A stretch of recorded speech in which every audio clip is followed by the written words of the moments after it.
कि आज माता जी ने मुझे अवसर दिया कि इस धाम पे आने का। मैं पहली बार यहाँ पे आई हूँ, तो आप सबका बहुत बहुत शुक्रिया मुझे बुलाने के लिए। प्रदीप भैया, थैंक यू सो मच कि आज आपने मुझे अवसर दिया कि पहली बार मैं इस सेंटर पे आई हूँ। ये बहुत सुंदर सेंटर श्री माता जी ने आप लोगों को गिफ्ट किया है, और मैं श्री माता से यही प्रार्थना करती हूँ कि श्री माता जी इस सेंटर द्वारा आप सबको एक श्री माता जी का कार्य करने का एक अवसर दें, और श्री माता जी का जो सहयोग के लिए विजन है, जो श्री माता जी सहयोग के लिए चाह रहे थे, सहयोग को फैलाना, सहयोग सबको देना, इस सेंटर द्वारा जो भी आजू बाजू के लोग हैं उन सबको मिले, यही हम श्री माता से प्रार्थना करते हैं। जय श्री माता। आज तो बाल शक्ति सेमिनार अटेंड करने का भी मौका मिला है, तो छोटे छोटे जो बच्चे हैं हमारे बाल शक्ति, इन्होंने बहुत सुंदर परफॉर्मेंस दी है, बहुत सुंदरता से उन्होंने अपने सारे जो चीज़ें हैं वो बताई, तो उन सब के लिए बहुत जोरदार तालियां अपने बाल शक्ति को, क्योंकि यही हमारा भविष्य है। बाल शक्ति ही सहयोग का भविष्य है। ये हमारा आगे का जनरेशन है जो सहयोग को आगे ले जाएगा। तो माता पिता का एक बहुत बड़ा जिम्मेदारी का काम है कि जो हमें सहयोग मिला, हम पूरी गंभीरता से अपने बच्चों को दें, ताकि वो सहयोग को आगे ले जाए, आगे के जनरेशन में ले जाए। तो यही जनरेशन है, हमारे जनरेशन तक हमने श्री माता जी को साकार रूप में देखा, हमने श्री माता जी को जाना पहचाना।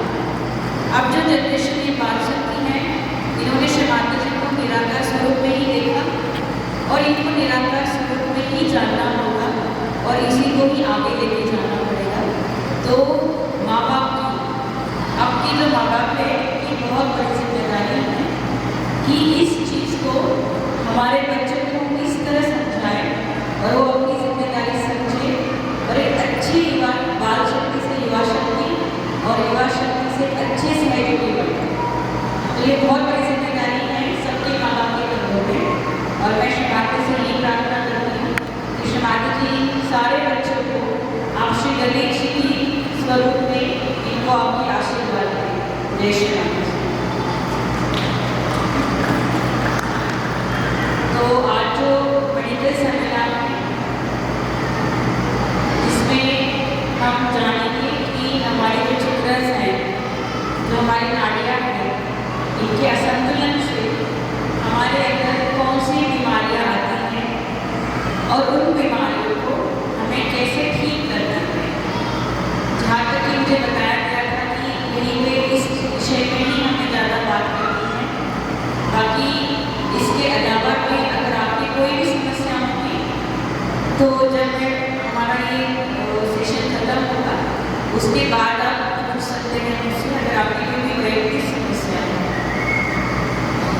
तो सबसे पहले श्री माता जी ही हमारी सबसे बड़ी डॉक्टर है, श्री माता जी ही श्री धन्वंतरी हैं, और श्री माता जी ही सबको क्लियर करते हैं।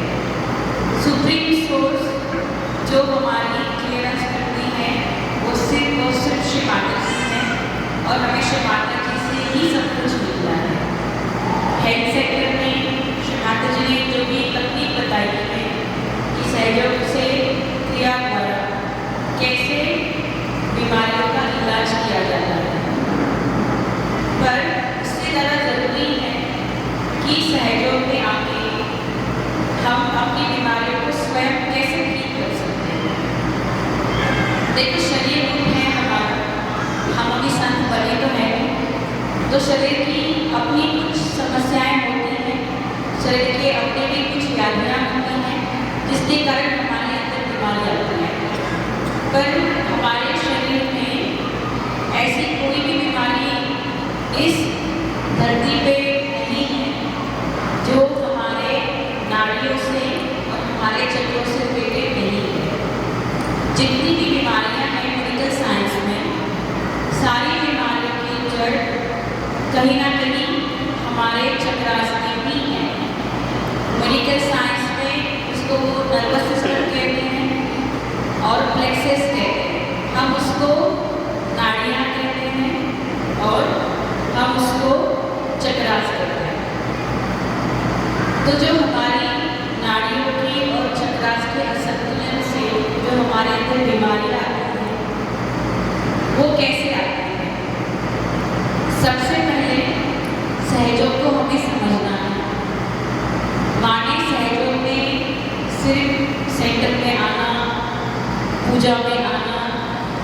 या सिर्फ गेट टुगेदर करना नहीं बताया।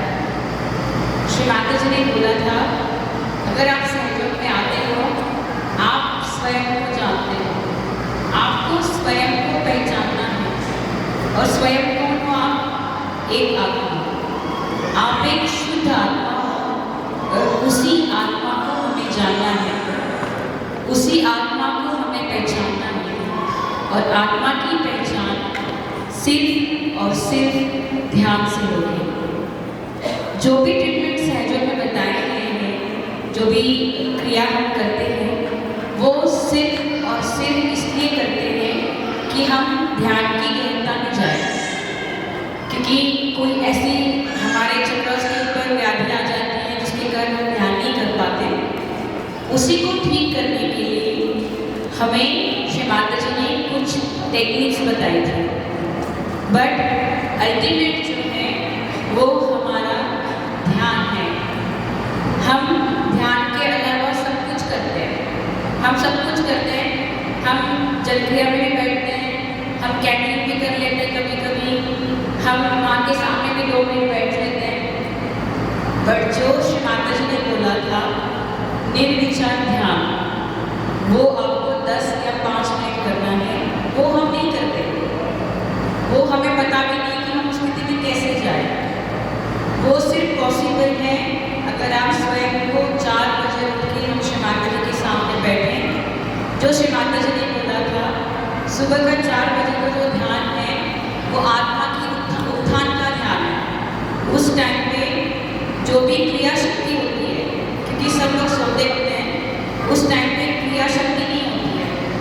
और जो आपको वाइब्रेशंस फील होते हैं, जो आपको चैतन्य महसूस होता है उस समय पे, उस टाइम पे वो सिर्फ आपके खुद के कैचेस होते हैं। और उस टाइम पे ब्रह्म चैतन्य सबसे ज़्यादा पावरफुल होता है। और अगर उस टाइम पे आप ध्यान में बैठते हो तो आपको आपकी आत्मा की उन्नति और आपके आत्मा की स्थिति अच्छी तरह से पता होती है कि मुझे कहाँ पे असंतुलन है और मुझे कहाँ पे अपने किस चक्रा के ऊपर ध्यान करना है। तो सुबह का ध्यान, निर्विचारता वाला ध्यान बहुत ज़रूरी है। उसमें आपको कोई क्रिया नहीं करनी है, आपको सिर्फ बैलेंसिंग करनी है। आपकी ईड़ा नाड़ी और आपकी पिघला नाड़ी, दोनों नाड़ी को बैलेंस करके आपको मध्य नाड़ी से ध्यान करना है। और श्री माता जी ने जो बोला था निर्विचार ध्यान, निर्विचार ध्यान मतलब वो सिर्फ 5 या 10 मिनट का ही होता है, जिसमें आपके कोई विचार नहीं होते, आप अपने शरीर को नहीं महसूस करते, आप अपने आप को हल्का और आत्मा स्वरूप महसूस करते। वो ध्यान हमें सिर्फ 5 मिनट का करना है और उसी में ही आपको सब कुछ समझ में आएगा। तो सबसे बड़ी ट्रीटमेंट सहयोग में केवल ध्यान है। ये अपने आप को गार्ड मान लो कि हमें सिर्फ और सिर्फ ध्यान ही करना है और ध्यान से ही हमारे अंदर वो स्थिति आएगी जो श्री माता जी ने हमें बताई है। बाकी जो भी असंतुलन हमारे अंदर है, ईड़ा नाड़ी से, पिघला नाड़ी से, उसको कैसे क्लियर करना है उसको हम जानेंगे। तो हमारा जो शरीर है, आपने श्री माता जी की कई टॉक्स की थी, पंचतत्व से बनता है। अग्नि, वायु, जल, आकाश, पृथ्वी, इन 5 तत्वों से हमारा शरीर बना है। और इन्हीं तत्वों को जान के हम अपने सारे चक्र को ठीक कर सकते हैं। जैसे अगर हमें अपने मूलाधार चक्र में दिक्कत महसूस होती है तो हम अपने दोनों हाथ जमीन पे रख के भूतत्व, पृथ्वी तत्व, इसको रखे अपना मूलाधार चक्र क्लियर कर सकते हैं। इसमें अगर आपको बाएं मूलाधार पे पकड़े तो आप अपना बायां हाथ श्री माता जी की ओर करेंगे और अच्छी अपने बाएं मूलाधार पे रखेंगे। अगर आपको दाएं मूलाधार की पीठ महसूस होती है तो आप दायां हाथ सामने रखेंगे, बायां हाथ जमीन पे रखे पूरा अच्छी अपने दाएं मूलाधार। अगर आपको दोनों मूलाधार में संतुलन फील होता है तो आप अपने दोनों हाथ नीचे रख के भूतत्व के ऊपर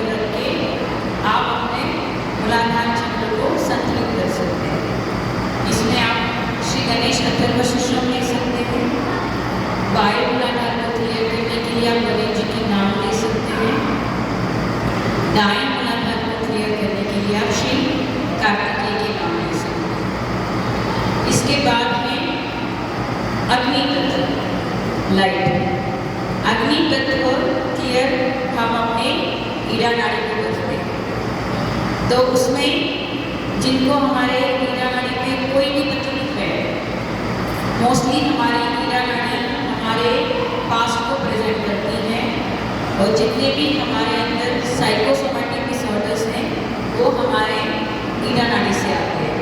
जैसे एंजाइटी है, डिप्रेशन है, माइग्रेन है, कैंसर है, पोजेशन है, जितनी भी सारी साइकोसोमैटिक डिसऑर्डर्स हैं वो हमारे ईड़ा नाड़ी से आती हैं।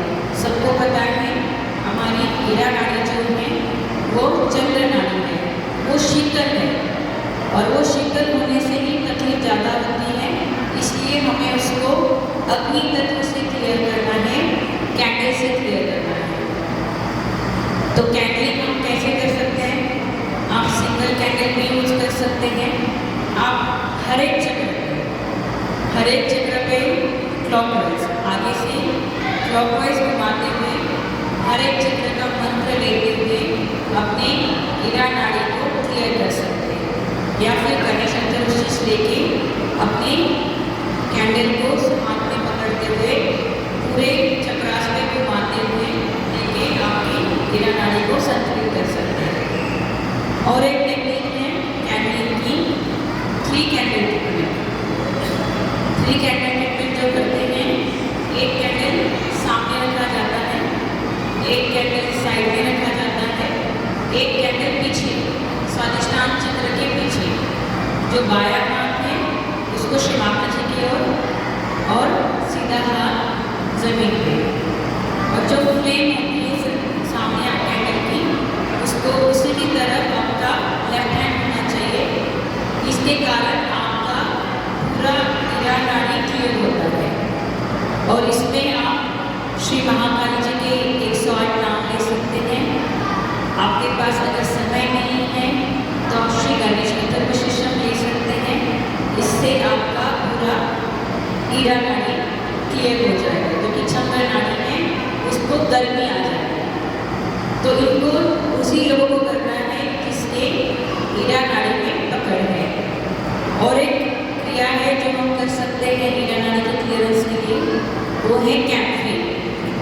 एक पॉट में हम अजवाइन ले सकते हैं, उसमें कपूर डालेंगे और उसको हमारे पूरे ईड़ा नाड़ी पे घुमाते हुए क्लियर करेंगे गणेश अंतर्विशेष के साथ। पर अजवाइन कपूर जो ट्रीटमेंट है वो एक्सट्रीम चीज़ों में किया जाता है। जिनको लेफ्ट साइड की बहुत परेशानी है, जिनका राइट साइड में हीट नहीं है, जिनको अपनी दाहिनी साइड में हीट महसूस होती है, कृपया करके वो अजवाइन कपूर ना करें, वो सिर्फ कैंडल करें। जिनको सिर्फ लेफ्ट साइड की बीमारी है, जैसे मैंने बताया कि साइकोसोमैटिक डिसऑर्डर, कैंसर है, डिप्रेशन है, एंजाइटी है, पोजेशन है, माइग्रेन है, लेफ्ट साइड की जितनी भी बीमारियां हैं, आप उसके लिए अजवाइन कैपर कर सकते हैं, कपूर से अपना क्लियरेंस कर सकते हैं। ये हुई हमारी ईड़ा नाड़ी। अग्नि तत्व, अग्नि तत्व श्री माता जी ने एक और जगह बोला है, वो है हमारा आज्ञा चक्र। तो जिनको बैक आज्ञा की प्रॉब्लम है, जिनको फ्रंट आज्ञा की प्रॉब्लम है, जैसे हेडेक है, सिंपल हेडेक, माइग्रेन वाला नहीं, हेडेक है, जिनको माइग्रेन है, जिनको आंखों में स्पेक्ट्स है, वो भी अपनी बैक आज्ञा क्लियरेंस करने के लिए आज्ञा पे कैंडल कर सकते हैं। उसमें आप सीधे हाथ में कैंडल पकड़ेंगे। उसमें भी काफ़ी कंफ्यूजन है। कुछ लोग कहते हैं कि हमें सिर्फ एक आँख से देखना है, लोग कहते हैं कि अगर लेफ्ट आज्ञा में पकड़े तो हमें सिर्फ ये आँख बंद करनी और इसी आँख से देखना है। ये गलत है, ऐसे कभी श्री माता जी ने नहीं बताया है। माँ ने इतना बोला था कि आपको आज्ञा पे कैंडल लेना है, because Christ is the light. और वो तीनों आज्ञा, फ्रंट, चारों आज्ञा चक्र, फ्रंट, बैक, लेफ्ट और राइट, अग्नि तत्व तीनों को क्लियर करता है, चारों को क्लियर करता है। दाहिनी आज्ञा पे आप कैंडल नहीं कर सकते, दाहिनी आज्ञा पे तो हीट होती है अपने पिंगला नाड़ी में। तो अग्नि तत्व फ्रंट आज्ञा पे कैंडल के साथ माँ की पिंडी देखते हुए आप एकादश रुद्र के नाम ले सकते हैं 11 और आप श्री गणेश अथर्वशीर्षम ले सकते हैं।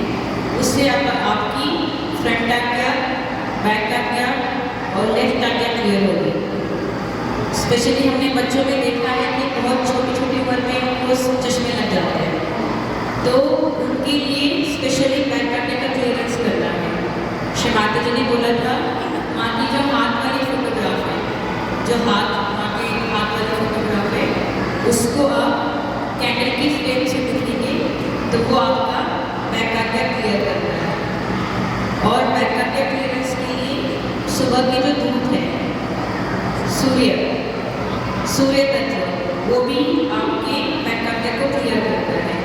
सुबह की धूप मतलब गर्मियों के टाइम पे 6:30 से पहले, सर्दियों के टाइम पे आप 7, 7:30 बजे तक ले सकते हैं बैक आज्ञा। इस पे आप बीज मंत्र लेके आप अपना बैक आज्ञा क्लियर कर सकते हो। तो ये हुआ अग्नि तत्व। नेक्स्ट है जल तत्व। जल तत्व हम जो यूज करते हैं स्पेशली हमारे पिंगला नाड़ी के लिए। अगर हमारे पिंगला नाड़ी में हीट है, उसके कारण हमारे पिंगला नाड़ी से सारी बीमारियां होती हैं। उसमें दाई मूलाधार से कॉन्स्टिपेशन है, पाइल्स है जो हमारे दाहिने मूलाधार की हीट की वजह से, फिर हाई ब्लड प्रेशर है, डायबिटीज़ है, हाई कोलेस्ट्रॉल है। ये सारी जो बीमारियां हैं हमारे राइट साइड से होती हैं। अति विचार, सोच, भविष्य की चिंताएं, कर्ता भाव, अहंकार, ये सब चीज़ें हमारे पिंगला नाड़ी को हीट करता है। तो पिंगला नाड़ी को शीतल करने के लिए हम जल तत्व यूज कर सकते हैं, जिसमें ठंडे पानी में अपना पैर डाल के हम अपने पिंगला नाड़ी को क्लियर कर सकते हैं। सबसे बड़ी जो बीमारी है आज के जनरेशन की, वो है अपना लीवर। सबसे बड़ी बीमारी स्ट्रेस और सोच विचार और लीवर की गर्मी ही सारे हमारे सिस्टम को खराब करती है। इसमें आपके गॉल स्टोन्स हो गए जो लीवर में तकलीफ होती है, हाई ब्लड प्रेशर मैंने बता दिया, स्ट्रेस बता दिया, और डायबिटीज़ है। ये सब बीमारी हमारे पिंगला नाड़ी से है। और पिंगला नाड़ी का 90% जो बीमारी होती है वो हमारे लीवर से होती है। तो लीवर को ठंडा करने के लिए सिर्फ और सिर्फ जल तत्व यूज होता है। ठंडे पानी से आप जल क्रिया कर सकते हैं और लीवर पे आइस पैक लग सकते हैं। आइस पैक के लिए ध्यान रखें, आपको खाने के तुरंत बाद ना तो जल क्रिया करनी है, ना ही आपको आइस पैक लगानी है। कम से कम आधे से 1 घंटे का गैप होना चाहिए खाने के बाद, क्योंकि उस टाइम तक हमारा लीवर एक्टिव होता है। जो हम फूड खाते हैं उसका जो प्रोसेस होता है वो हमारे लीवर से होता है। तो खाने के तुरंत बाद आधे 1 घंटे तक हमें ना तो जल क्रिया करनी है, ना ही आइस पैक लगाना है। जिनको दाहिनी साइड की ज़्यादा बीमारी है वो अपना हीट कम करने के लिए कम से कम दिन में 2 या 3 फुट सोप कर सकते हैं। या जिनको ज़्यादा तकलीफ नहीं है वो 1 बार फुट सोप कर सकते हैं। और जिनको ज़्यादा तकलीफ है, जिनका बीपी बहुत ज़्यादा है, ज़्यादा हीट लीवर में है, वो लोग 2 से 3 बार तक जल क्रिया कर सकते हैं।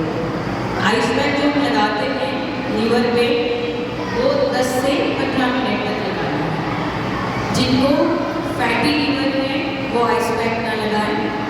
मोस्टली लोगों में फैटी लीवर होता है, वो आइस पैक नहीं लगाएंगे, क्योंकि फैटी लीवर वो लिथार्जिक लीवर होता है, तो उसमें आइस पैक की ज़रूरत नहीं होती है। वो सिर्फ आप अपना लेफ्ट हैंड लीवर पे रख के ध्यान कर सकते हैं। तो ये हुई हमारी जल तत्व।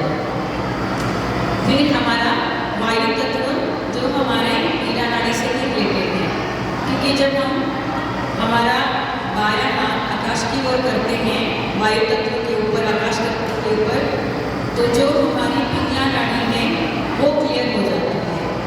तो जिनको दाहिने हाथ में हीट महसूस होती है वो लोग अपना बायां हाथ आकाश की ओर करते हुए अपने पिंगला नाड़ी को स्वच्छ करेंगे। इसमें आप श्री हनुमान चालीसा का उच्चारण कर सकते हैं या हनुमान चालीसा सुन सकते हैं। इसमें आप लीवर के दाएं स्वादिष्टांग ठंडा करने की मंत्रास भी ले सकते हैं। और गणेश शिष्य, जैसे सबको पता है, बच्चों ने भी बताया कि गणेश जी का निवास हमारे हर चक्र, हर नाड़ियों पे है। तो आप गणेश शिष्य हीरा नाड़ी पे भी ले सकते हैं, पिंगला नाड़ी पे भी ले सकते हैं और हर चक्रास पे भी ले सकते हैं। तो ऐसे आप अपने वायु तत्व से आपका पिंगला नाड़ी क्लियर कर सकते हैं। उसके बाद है आकाश तत्व। आकाश तत्व हम अपनी विशुद्धि को रिप्रेजेंट करता है, विराट। और विशुद्धि के चक्र के कारण हमारे अंदर जिनको हाथों में चैतन्य नहीं महसूस होता, सबसे बड़ी जो पकड़ आती है वो विशुद्धि चक्र से ही है। विशुद्धि के चक्र के खराबी के कारण ही हमें हमारे हाथों पे चैतन्य महसूस नहीं होता, क्योंकि जो हमारे कंधे हैं इसी से चैतन्य बहता है, अपने हाथों से होके हमारे जो हथेली है उस पर आपको चैतन्य महसूस होता है। अगर आपका विशुद्धि चक्र खराब है बायां, तो आपके लेफ्ट हैंड में आपको गर्म वाइब्रेशन फील होंगे। अगर आपका दायां विशुद्धि खराब है तो आपके दाहिने हाथ में आपको गर्म वाइब्रेशन फील होंगे। तो हमारा विशुद्धि चक्र जो ठीक करना है तो उसके लिए हमें आकाश तत्व का कैसे यूज करते हैं, हम दोनों विशुद्धि के लिए हम कान में डालेंगे और आकाश तत्व के ऊपर और देखते हुए हम अल्लाह अकबर 16 बार कहेंगे। अल्लाह अकबर के अलावा हम विराट के मंत्र भी ले सकते हैं। जैसे दोनों हाथ हमने आकाश की ओर कर दिए और हमने विराट के मंत्र लिए। विराट के 5 मंत्र हैं वो आप ले सकते हैं। और हम श्री माता से प्रार्थना करते हैं कि श्री माता जी हमें इस विराट का अंग प्रत्येक बना दीजिए। तो आकाश तत्व हमारा विशुद्धि चक्र खोलता है और विशुद्धि की जितनी भी हमारे अंदर समस्याएं हैं, एक तो चैतन्य ना महसूस होना, दूसरी सबसे बड़ी बीमारी आजकल जो लेडीज में है वो है थायराइड। तो थायराइड की बीमारी जो आती है ब्लड विशुद्धि के कारण आती है। तो ब्लड विशुद्धि को क्लियर करने के लिए आपको आकाश तत्व का यूज करना है। उसके बाद क्योंकि ये लेफ्ट है, हीरा नाड़ी है, उसके बाद आप कैंडल से क्लियर करेंगे। तो थायराइड की जो बीमारी लेडीज में है या जेंट्स में भी है वो हमारे वायु विशुद्धि से। उसके बाद विशुद्धि चक्र से आती है सर्वाइकल स्पॉन्डिलोसिस, जिसमें चक्कर आना, गिडीनेस आती है, महसूस होता है या कंधों में दर्द होता है, वो भी हमारी वायु विशुद्धि के कारण। और श्री माता जी ने बोला था कि विशुद्धि हमारे अंदर की और बाहर की सारी विशुद्धि को, जैसे नाक है, हमसा चक्र है, उसको कंट्रोल करता है। तो जितनी भी हमारी समस्या है वो हमारे रेस्पिरेटरी रिलेटेड श्वास की जो जितनी भी तकलीफें हैं वो हमारे विशुद्धि चक्र को कंट्रोल करता है। तो वो सारी समस्या के लिए आपको सेंटर विशुद्धि, अगर आपका दाहिने हाथ में गर्मी है और वाइब्रेशंस नहीं है, हीट है, तो इसके लिए जल तत्व आप एक छोटे से टब में नमक डालेंगे, ठंडा पानी लेंगे और उसके आपने दाहिने हाथ को रख के जल क्रिया करेंगे, बायां हाथ श्री माता जी की ओर। इससे आपकी जितनी भी गर्मी है दाई विशुद्धि में वो निकल जाती है। इससे आपकी पूरी पिंगला नाड़ी की हीट भी निकल जाती है। तो जल क्रिया जो करेंगे तो सिर्फ हम सीधे हाथ की करेंगे और बायां हाथ श्री माता जी की। विशुद्धि चक्र एक और टेक्निक से बहुत अच्छे से क्लियर होता है, वो है घी कैंफर। श्री माता जी ने बोला है कि हमें घी कपूर डेली अपने नाक में डालना है। इससे हमारे जो हमसा चक्र है, जो हमारा हंस चक्र है वो सूख जाता है। और वो सूखने के कारण, क्योंकि अगर आपने ग्राफ देखा होगा, जब कुंडलिनी शक्ति हमारे हंस चक्र से भेदन करती है, वो एकदम छोटा सा उसका एक छेद है। अगर उसमें अगर हमारे हंस चक्र में सूखापन आ जाता है तो हमारे जो कुंडलिनी है, जो विशुद्धि चक्र को भेद के जब हमारे हंस चक्र से ऊपर जाने की कोशिश करती है, वो जा नहीं पाती, क्योंकि यहाँ पे सूखापन, ड्राइनेस आता है। तो इसीलिए श्री माता जी ने बोला है कि आपको घी कैम्फर डेली करना है, नाक में डालना है। उसकी जो सही टेक्निक है वो आप यहाँ पे तो इतना नहीं समझा सकते, बट जो हमारा चैनल है Sahyoga health and research centre Betewada YouTube पे, उसकी हमने सारी वीडियोस डाल रखी हैं, तो उस पर जाके आप एक बार देख सकते हैं कि सही तरीके से हम घी कैम्फर कैसे नाक में डालें। तो घी कैम्फर डेली करना बहुत ज़रूरी है, चाहे आपको विशुद्धि चक्र की बीमारी हो ना हो, आपको एक बार दिन में घी कैम्फर डालना है। घी कैम्फर आपको खाली पेट डालना है, सुबह के समय या शाम के समय। तो ये हुआ हमारे पंचतत्व से जो हमारी क्लियरेंस होती है, और उसके हमारे जो चक्रास के जो रिलेटेड हैं वो मैंने आपको बता दिया। जो आजकल सबसे बड़ी समस्या हमारे सहयोग में है कि जब सबसे ज़्यादा बीमारी है वो है सोच विचार। जो भी हेल्थ सेंटर में लोग आते हैं वो कहते हैं कि हम थॉट मतलब निर्विचार नहीं हो पाते, तो हमें ऐसा कुछ कर दीजिए कि हम निर्विचार हो जाए। तो निर्विचारता हमारे अंदर क्यों नहीं आती? क्योंकि ये जो मॉडर्न वर्ल्ड है, जो आज की जो है वो टेक्नोलॉजी के साथ हमारा 99% चित हमारे टेलीफोन में ले लिया। हम सुबह उठते हैं, सबसे पहले हम फ़ोन देखेंगे।